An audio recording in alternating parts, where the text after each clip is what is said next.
as to preparations, we really did our best to prepare for this Evraa 2023. Time is our constraint, but because of good collaboration and the full support from our partners, top of the list are our LGU officials from the 13 schools divisions of entire Eastern Visayas, and also some partners that we have already through the years. We are able to stage this 5-day Evraa meet, which started yesterday through a solidarity meeting, and then we had the games already played. I believe swimming and boxing have been played yesterday, and until today and tomorrow will be the opening program because of some time constraints, also the conflict in schedule with our stakeholders. I'm referring to our congressmen and even our beloved Speaker of the House, who comes from here, would like also to attend our opening program tomorrow. Well, constraints are with us always since time immemorial, but because of the factors like good collaboration, teamwork, and the full support from the whole school community of school communities of Eastern Visayas, I believe this will be another successful Evraa event. Follow up, kahit sino po yung sumagot. Walang problema ngayon sa topic yung mga billeting areas natin, billeting schools. Kasama na. Okay, so Leyte hosted 10 delegations all over the region, and since for the first time that we plan to stage to conduct this Evraa for 2023, one of the major issues of accommodating or conducting it successfully is water.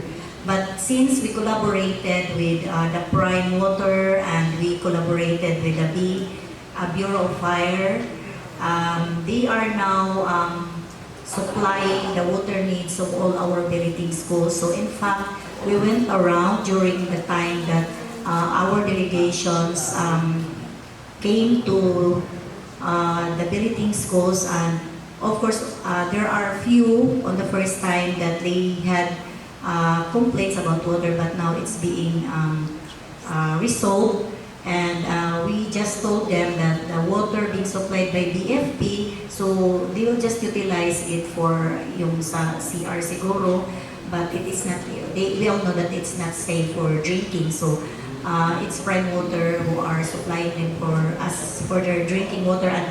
And yung bawat delegation naman, they are in charge naman of their drinking water. So sa amin lang yung daily na usage nila for taking a bath and for washing their clothes. So far, wala namang problema sa tubig as of now. No, as of now, as of this day, wala na pong problema.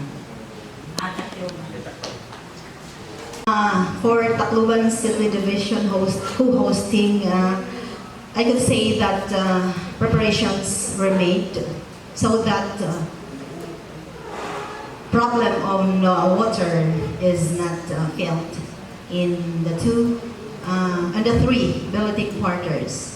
We billeted Northern Samar, which is in Rizal Central School, and the other, Ormoc City Division, in San Jose Central School, and our very own Tacloban delegation is hosted in Leyte National High School.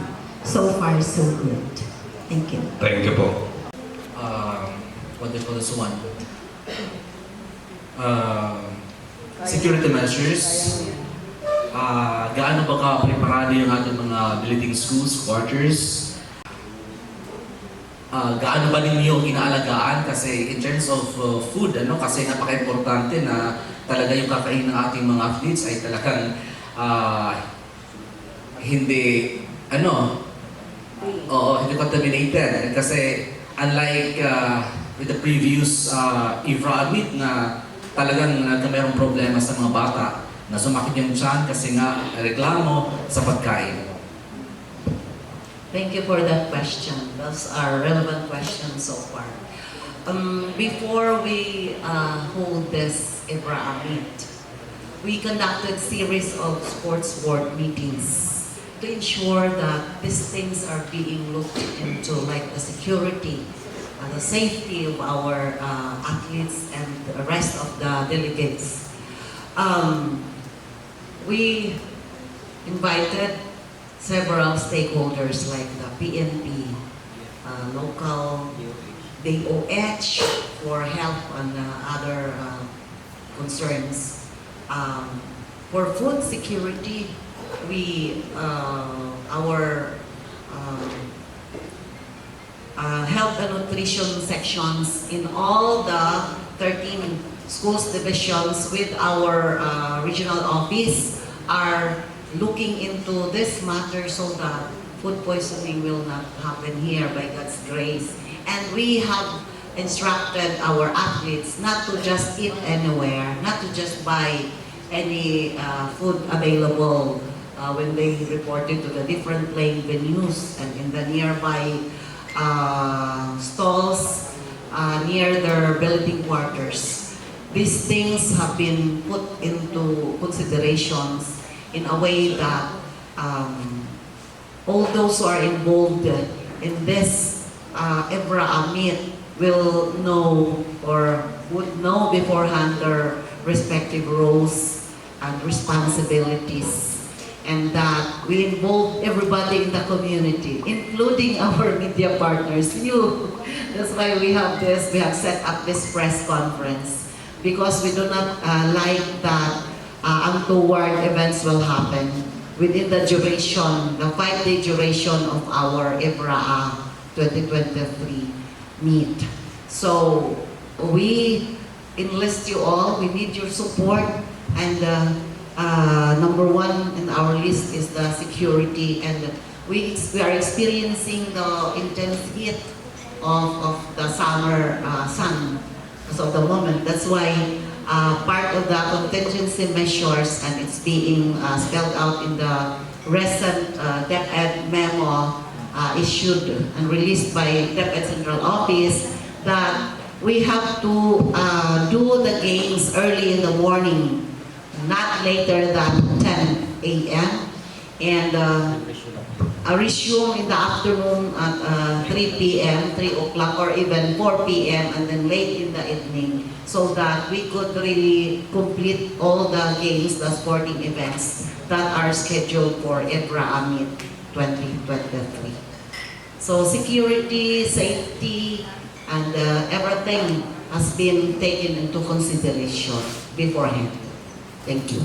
Statement of RD Bilen, an aton security and aton health concerns is under the supervision of the Office of the Civil Defense. So under here iton OCD, so under the OCD, other than the Bureau of Fire Protection, the PNP, and TUMECO, and Department of Health. So it is under the command of the Office of the Civil Defense under Director Byron, Director Byron.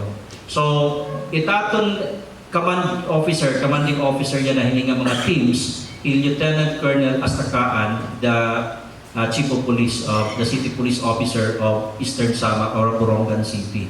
So yan ito nagmamanage itong tanan, nagko-coordinate para di rin magkakanya-kanya kining mga concerned agencies. So it is under the supervision of the Office of the Civil Defense. Good morning. Lately, ang Tacloban and even Samar was categorized under alert level 2 by the DOH. I'm just wondering if there will be some changes in the course of our hosting. Yes, we take into consideration that those mentioned places here in Eastern Visayas have rising cases of COVID again, no? So that's why if we are in a close area ngayon, we should wear masks as needed, but not so in outer spaces. So yes, we also consider that one, sir. But it did not outer because we already have considered this thing beforehand. All the players are vaccinated as well as the coaches, ma'am? Was it a requirement? It is a requirement. They cannot participate if they are not fully vaccinated. All the participants, the coaches, the tournament managers, the athletic officials, all of us, the key leaders, and above all, our learner athletes. Last nga lang, what about the crowds? Will be there some limits, ma'am? Sir Joey, ang among ginbuhat, Sir Joey, in order to avoid crowding, so makita ka, Sir Joey, iba-iba ang mga playing venues natin. So, warin natin iubos nga niya grandstand in order to avoid crowding. So, nag-change kita ng mga playing venues. So, we will be providing you the new list of the playing venues kay para pag-decongest ang area. Kay para ma-avoid natin ang crowding. So, may na natin mga playing venues din na Tacloban, may natin mga playing venues sa Palo, may playing venues natin ha Tanawan. So, naka-spread ini nga ating mga playing venues to avoid crowding. Alright, so The Philippine News Agency. There are like 14 campuses that are designated as bulletin schools. So probably walang mga pasok dito, ma'am. So what are the measures of DepEd to avoid disruptions of classes? Sir, for the information, we have an academic break within the week. So Okay. there is no conflict.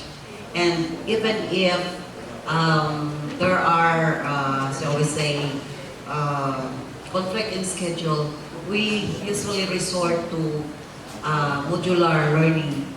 Like next week, no, pag mainit talaga at yung classroom ay napakainit. So pwede tayong will go into online classes or modular learning. Yan po ang ating mga measures to be adapted if ever may ano. But for the Evraa, wala pong conflict sa classes natin. May academic break po. Ma'am, tungkol din sa adjustment because of the weather. So, kahit wala itong memo from the central, or may memo na ba sa regional office? Na May memo na po sa central office po, and it is being properly disseminated to the field. So the playing time and also the shifting, the quick shifting to distance learning modalities, if ever ang classroom ay hindi pwedeng magklase ang mga teacher at saka yung mga bata dahil sa napakainit na temperature. Compared to last year, mas marami bang events ngayon? And then how many participants compared to last year? Wala po tayo for 2 years, remember? Virtual. Virtual lang yung games natin. Hindi, kunti lang. But now, 23 ngayon, all events are being played. Hindi nawala yung palarong pambansa. In 2021, we have the online palarong pambansa with the selected events. Then last year, we have the bubble format. Mayroon tayong bubble na palarong pambansa. So nagkaroon pa rin tayo ng palarong pambansa during the height of the pandemic. But yan nga, bumalik na ang regular na face-to-face nga palarong pambansa. Pero gusto ko i-explain, and I hope that this can also be explained ganito aton mga parents, mga stakeholders, nga may mga special features yan na aton palarong pambansa. Number 1, ang take-all policy for the team event. Di rin na pwede, for example, ang mag-champion din in Northern Samar, basketball. Di rin na pwede mag-pick up in players coming from Ormoc, coming from Tacloban, coming from Southern Leyte. And policy yan na take-all for team events. So kung ano ang team nga nagko-compose ang Northern Samar tapos sirat mag-champion, sirat ma-represent nga ito palarong pambansa. Now, also for the team events, di rin hira makadiretso dahil nga ito Marikina for the palarong pambansa because maagi pa rin cluster meet. May natong tinatawag na modified palaro, may pre-qualifying tournament pa kita. So ang atong ka-cluster, ang mga team events, ano nga mga team events? Basketball, volleyball, football, futsal, softball. So ma-undergo kita ang qualifying meet or cluster meet, ang atong ka-cluster, Region 6, Region 7, Region 9, nga pagbubuhaton ini dito ang Carcar City, Cebu. So makatot aton mga athletes siguro June ngadto Cebu, ang top tula ang kukuhaon ito nga cluster para ngadto na national palaro nga pagbubuhaton ang Marikina City. Now, for the individual events, kay gusto ko nga piniklarohon, kay may magreklamo ng mga parents, magkuha naman yung mga padrino, ano itong mga time events? Ano itong mga time events? Swimming, athletics, ganun mga event na may mga sport like archery, may naginhatag na qualifying time ang central office. So for example, nag-gold medal ang bata, pero ang iya time, waray makaabot ng qualifying standard provided by DepEd. Dili lagyan po niya makakakantuha palarong pambansa. So kinahanglan ang aton mga gold medal winners for the time events, para mga events nga may mga sport, kinahanglan maabot niya ang qualifying standard provided by DepEd Central Office. So amin niya na ang aton swimming, may mga nagpaka-gold, pero waray makaabot ang qualifying standard. So di rin makakakantuha palarong pambansa. Klaro. Kay bangin may magreklamo ni nga kag-anak, may magpabulig yung mga politiko nga, gold medalist na nakanak, kaya ano rin makompete dito ang palaro because ang DepEd nag-set in qualifying standard. Yes. Good work and sumat.com. Inugtong ko na, Sir Al, kung magdaog ka cluster or team events, of course, you will be representing still your region, not the cluster. Yes, you will be representing Region 8. Okay. Hindi ka magre-represent ng cluster. Ang kwan line pag di ko just ihap, para ma-minimize ang participants nito ang palarong pambansa, so ang kukuha ang top 2. So may na natin upat ka cluster. So ang first cluster, ang Region 1, Region 2, Karangahan, and Region 3. Ang ikaduhang nga cluster, ang NCR, Region 4A, 4B, and Region 5. Ikaturo kita nga cluster, ang 6, 7, 8, 9. Tapos, ang ikaupat na cluster, and 10, 11, 12 nga nagkaraga. Karga nga ng bar. So, ang ito ng pag-arrange ng clustering. So, ang top 2 hini, ang mula pa ipapadara na itong national palaro. So, ibig sabihin, kada event, ang team event, 8 lang ang magkukumpit na dito ang palarong pambansa. Claro. Okay, we from the media would want to take the best shot, the best angles. Tug-tug diin it amon boundary. I've been covering for so many years palarong pambansa and other events. Sometimes minsasaway kami, sometimes binababayaan kami kung kainit amon gusto. Can we go directly dito itong grandstand? Pwede kami makakanto at harani itong scorer table, di kami maka-istorbo. So, ang akong suggestion na, Sir Kevin, magkikipag-coordinate ka itong tournament manager. Okay. So, kada event, may itong tournament manager. So, kamot magko-coordinate dito, itong tournament manager, kung tugtub-lalin ka mo pwede sumunod. Kaya may itong mga areas na bawal pag sunod ng media. Kaya part ito yan playing court. So, mas maupay kung nakipag-coordinate kita ito na ating mga officials and itong tournament manager of the event. Okay. Hain sa nagkakaputit central records para kami permi makaka-update. Is it open from 8 in the morning to 6 in the evening? Pwede kami makadao para latest tally or latest results. Kahit ipahamon, di rin magpipinaglimot-limot kay mapasok. So mapakanto na lang kami itong central record system kung hain dira. Alright?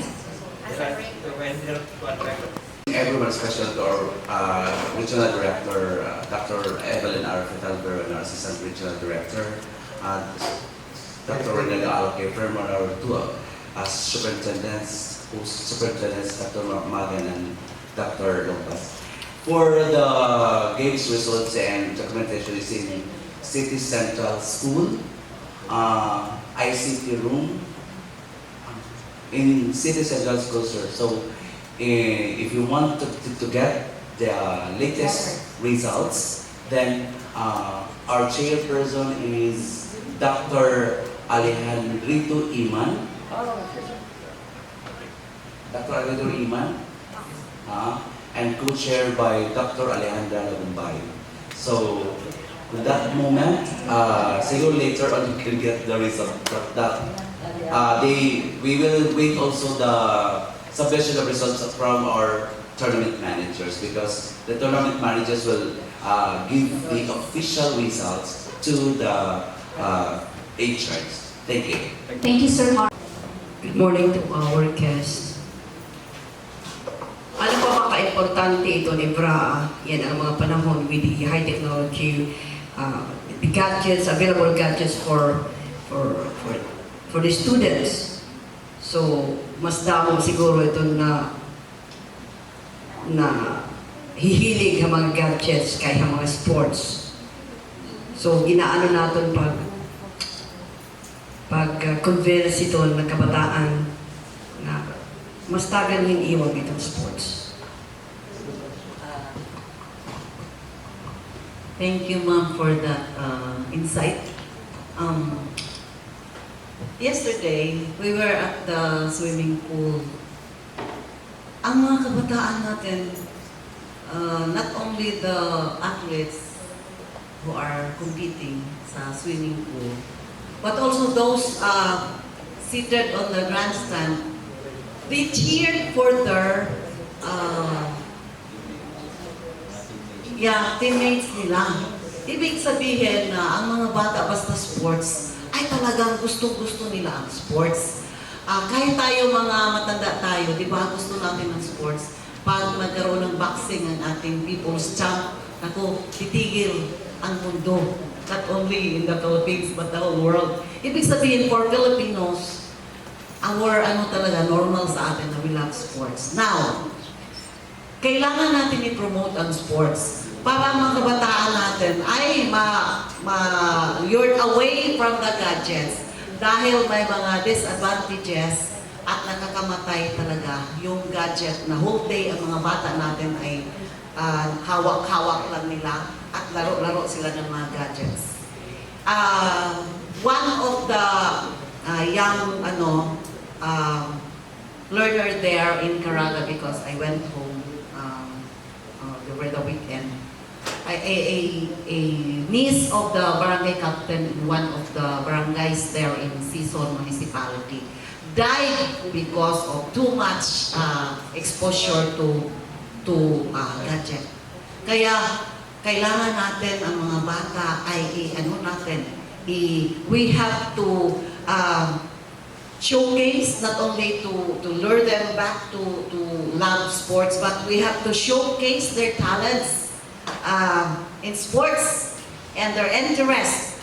And by competing with peers, they will be able to also build moral values. They will develop character and attitude, wholesome attitude. And aside from these things, they could also foster lasting memories with their peers. So, kailangan talaga natin i-promote ang sports. Not only for physical fitness, but also for the whole well-being of our students. And this is being exemplified in the Matatag Basic Education Agenda of VP and Deputy Secretary Sara G. Duterte that underscores taking good care of our learners by promoting learner well-being, inclusive education, and positive learning environment. Kaya tayo mga magulang, kailangan natin ang mga bata na babalik sila sa ating panahon noon na lalabas tayo outdoor at mag-game tayo ng iba't ibang mga laro.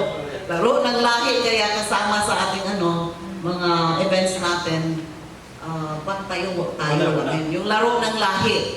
Prior to the pandemic, in Davao region where we hosted, I was there before, kasama ang laro ng lahi because we want to revive the outdoor games for our young children.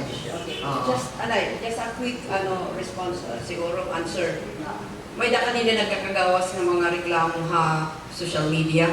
How true Dr. Kumpas na wala mga uniforme ang Tacloban Television. Lumpas, okay. Hello.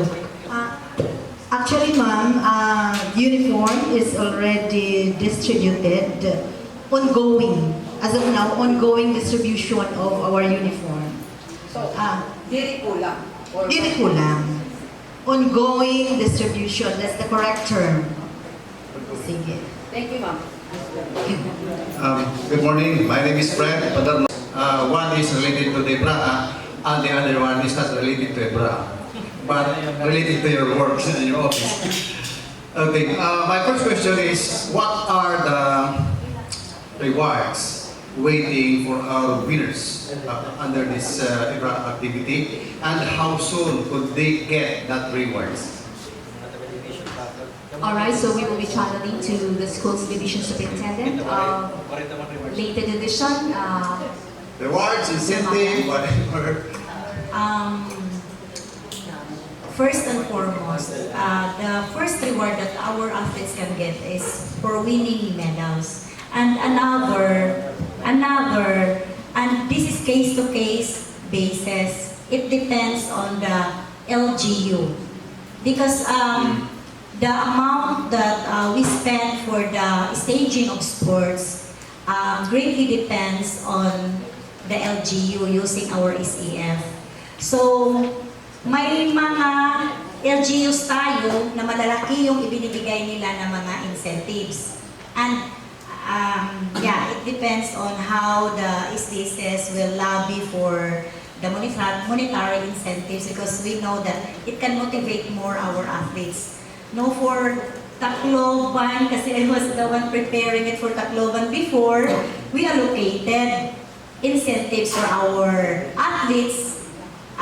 Different siya kung team event or individual event.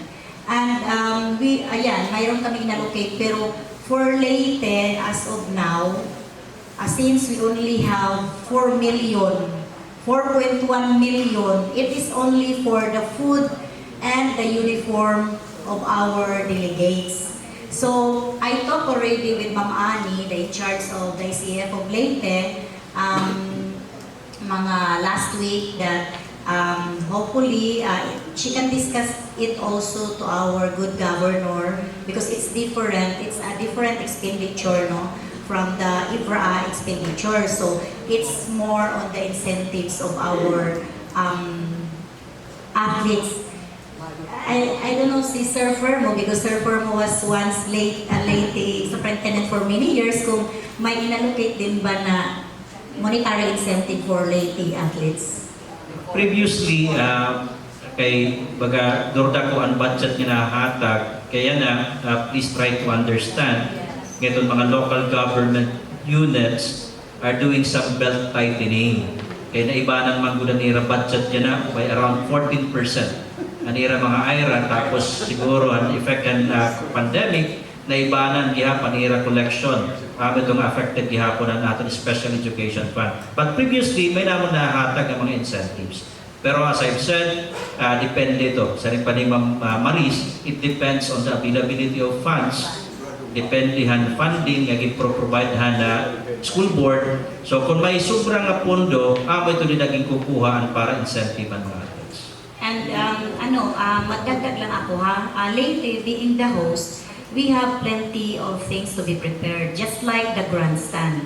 No, it's not easy to prepare the grandstand for it to become ready for the staging of the Evraa 2023, kasi mostly sa natong mga events naman siya din during our closing, dyan din lahat. So our province allocated millions of pesos also to make our grandstand presentable for this Evraa 2023. Yes, as a follow-up for Dr. Longpas, ma'am, for Tacloban City, how much have we allocated for this activity? For our budget, 5.1 M compared with 2020, which was 9.3 M. So there is a great difference of 4.2 M. And regarding the incentive, merong one, based on the proposal, merong 1 M. And we are going to follow what was planned by Ma'am Manet. All right. Yes. All right. Yes. Thank you. I still have one question not related to Evraa. If we talk about cash incentives, the region, after we staged this Evraa 2023, we come up with winners to be sent to the national or the Palarong Pambansa in Marikina City come July of this year. I have already floated the idea because our partners, LGU again,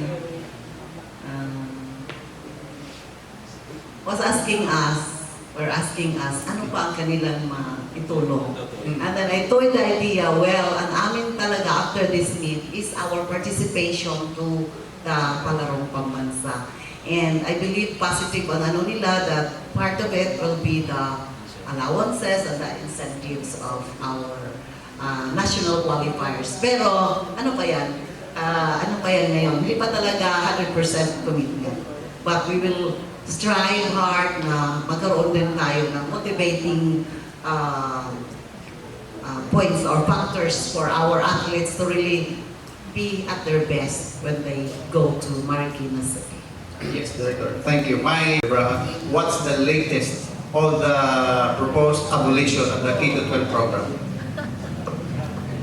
Sir, for the information of everybody, abolition, are you talking about abolition? Yes. It will not happen. Hindi talaga yan ma-abolish. What we're going to do is to improve the delivery of the senior high school program, to improve the curricular offerings, to improve the partnerships, to improve the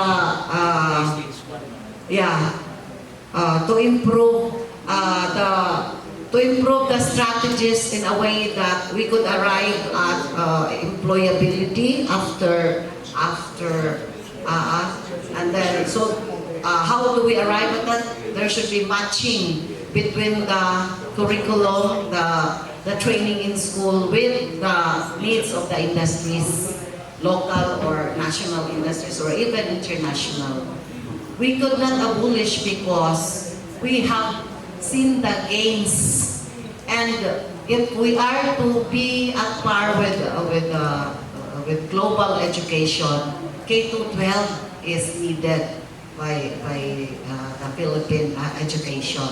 Hindi talaga yan ma-abolish dahil if we have to abolish that one, babalik tayo doon at tayo na lang maiiwan sa buong mundo na walang, kaya nga ang aking anak ngayon, she's professional already, and she used to work in the division office as HR of Surigao Norte Division. She's now based in Canada and would like to continue her professional studies. But the Ontario College of Education was asking for the syllabus and the syllabi and the course outlines during her undergraduate programs na kanyang inatinan. Because if it will not satisfy, babalik siya sa high school. 2 years na high school. Just imagine that. A master's in comprehensive exam. She has passed already in her master's studies. Pabalikin doon sa Canada sa high school because wala pa man sa panahon niya ang K-12. Wala pa man sa ating, kahit sa ating mga panahon, wala pa ang K-12. Kaya we really need the K-12 curriculum so that there will be no problem with us when we go international.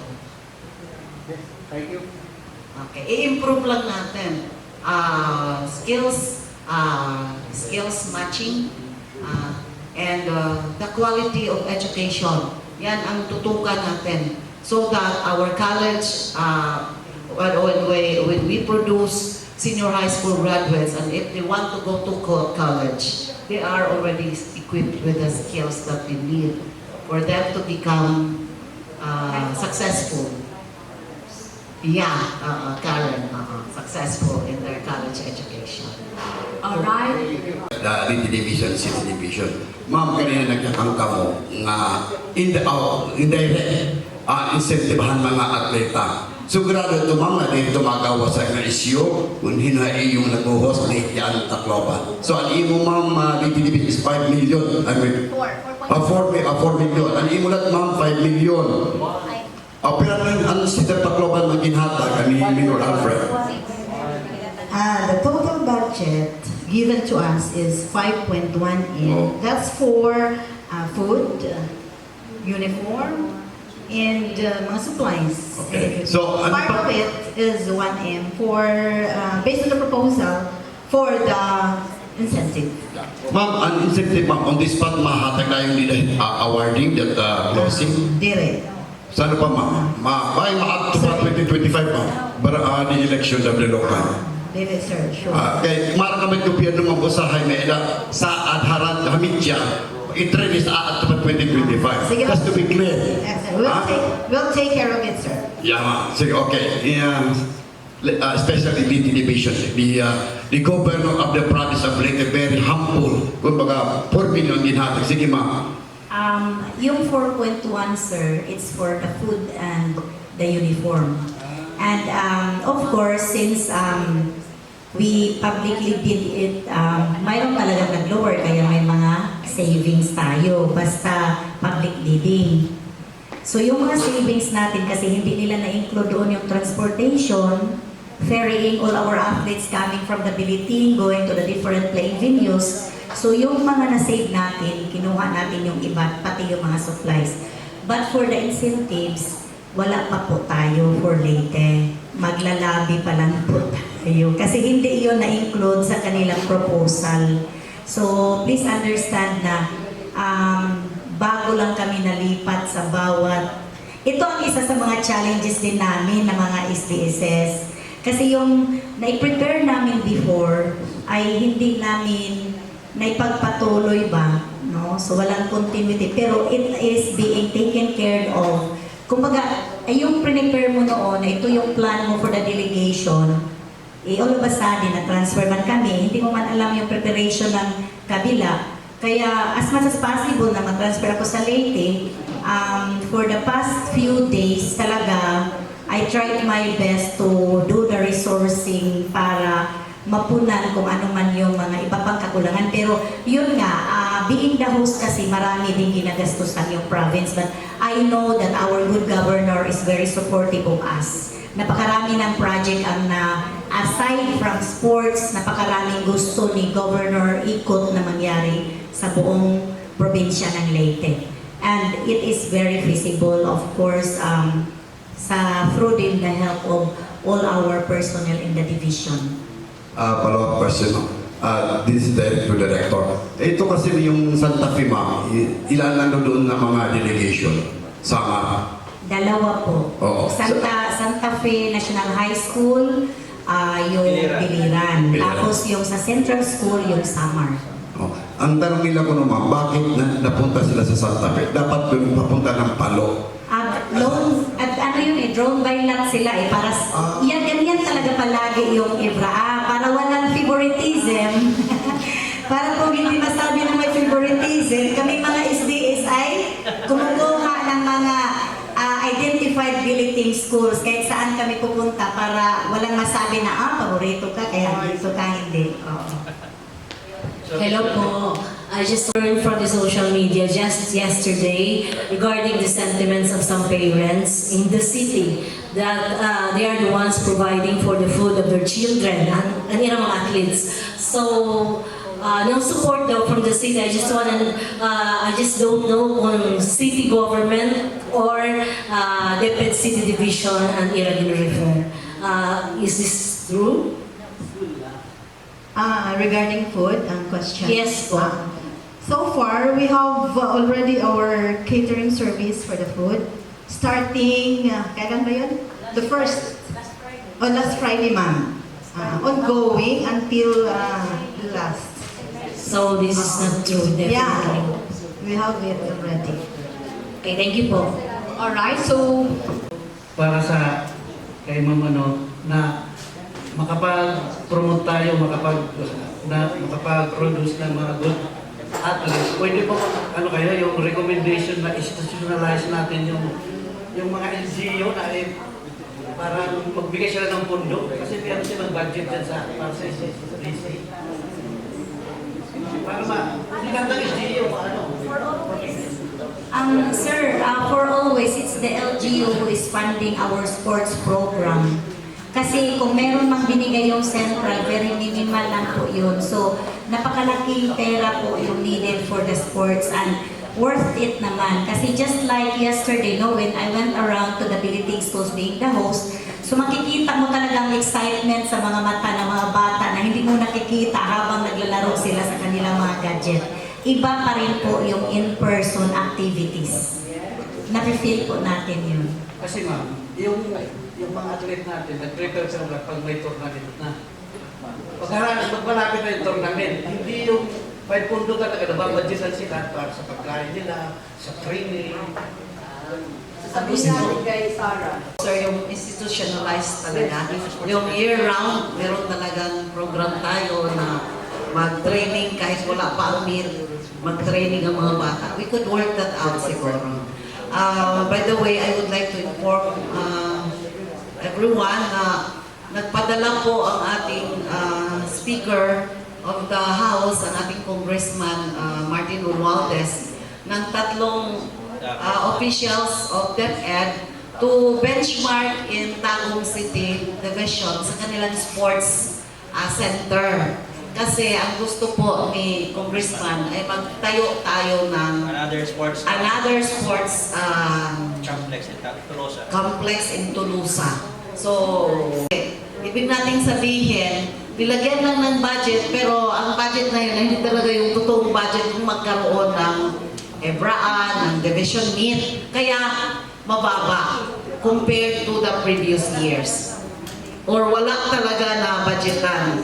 Kami nga, na-surprise lang kami when we learned last January na magkaroon pala ng palarong pambansa. Kaya ang nangyari, nagkukumahog kami sa division and then sa Evraa. But that is good, and with the help and support of the community, including our LGUs, ay ito tayo. We are staging this Evraa meet for 5 days. Thank you ma'am, good luck. And also from DepEd, kasi ang DepEd ay nag-download ng 2 million in support to Evraa or the regional meet. Pero nag-download din sila para sa division meet, nag-download din ng pera. So meron, pero hindi nga ganun kalaki. Alright. Plano mo, I think that's part of the ways forward po. Alright, thank you. From CNN, Philippines. Now, ang Lake Tacloban ang nag-host for Evraa. For next year's Evraa, sino po ang mag-host? And ano naging basis for them hosting the Evraa? Well, we are happy that our mayor of Ormoc City has already committed that Ormoc City will host the next 2024 Evraa. Wala pong maging problema dyan. Committed na po ang ating RDC Chair and the Mayor of Ormoc City that they will host the 2024 Evraa meet. Alright, thank you. Hello po ma'am, good morning and everyone po. Sir Fermo and Ma'am Agan and Ma'am Lumpas. Ma'am RD, question po. In summary, gaano ba ka-easy or gaano ba ka-challenging for the DepEd Region 8 to stage this Evraa 2 years after pandemic? In summary. From a scale of 1 to 10? Yeah, sir. Very challenging talaga. Number 1, finances. Kasi how can you stage a palaro with 2 million galing sa central office? And then another millions for the division. No?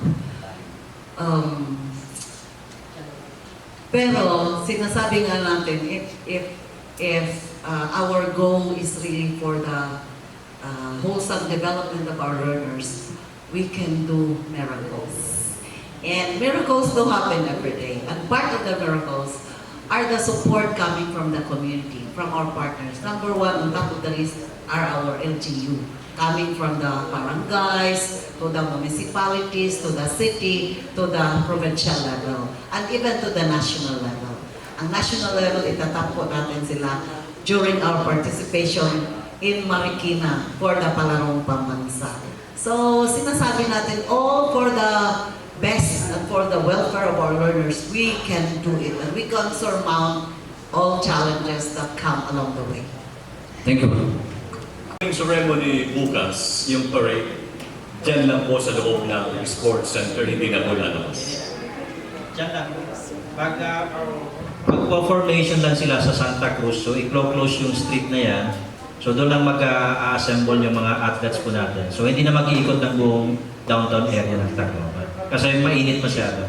And we also decided to have the opening program in the afternoon kasi at least matatapos tayo, hindi mainit pagpunta na ng gabi. Kasi yung original schedule natin was 7 o'clock, na-anticipate namin na matatapos mga around 10 o'clock. So kawawa yung mga bata at saka mga officials. Is it true, Sir Al, that the team events, the format is single elimination na lang ngayon instead of the previously na double? So it depends on the tournament manager. So depende rin sa event. So depende sa tournament manager and the agreement of the coaches during the solidarity meeting. Okay, thank you.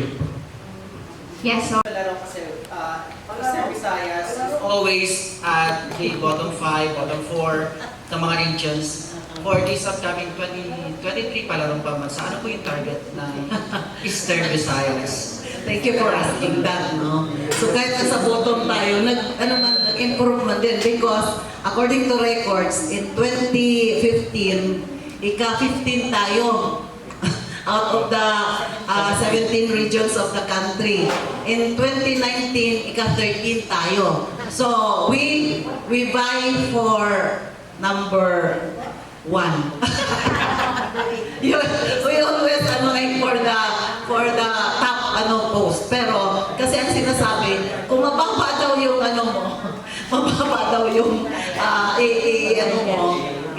put as your goal, i-target mo, pag makuskus ka man talaga, mas lalong mababa. Kaya number 1 talaga ang aming kasi pag bababa yan, hindi yan abot sa 13, which was our previous record. Di ba ba, Chief Harvey? Chief Harvey, no? So, number 1 yung aming aim because that 8 is great. Yes. alright, yes, that's true. We keep on aiming. Before I end, I would like to take this opportunity to thank all our partners. Number 1, the partners of the 2 host divisions, our provincial governor, Jericho Ikot Pipilia, for accepting the challenge of hosting to be the main host, and also to City Mayor Alfred Romualdez. Also to all the LGUs of the other 11 schools divisions. And last night I was so impressed. I was with the welcome socials, welcome night at Santa Fe, and the good provincial governor of Biliran, Provincial Governor Gerard Roger Espina was there. And I believe, I know he was giving incentives to his athletes, no? So look at that, no? But ang alam ko kasi, ang ibang mga LGU natin, si Governor Ikot wala kahapon, and even the congressmen, are in Manila right now with our beloved President BBM to set off our Philippine delegation to the SEA Games in Jakarta. Kaya na-postpone natin ang ating opening tomorrow because they could not, if we schedule it on the first date, yung mamayang hapon, they could not attend. So they want to attend, so that's why tomorrow we will be seeing them, and baka natin alam, mabigyan pa ng support ng ating mga athletes bukas. I'm just being positive-minded. So, I would like to take this opportunity to thank everyone, all those who have helped us in one way or another in really coming up with a very safe, secure, healthy,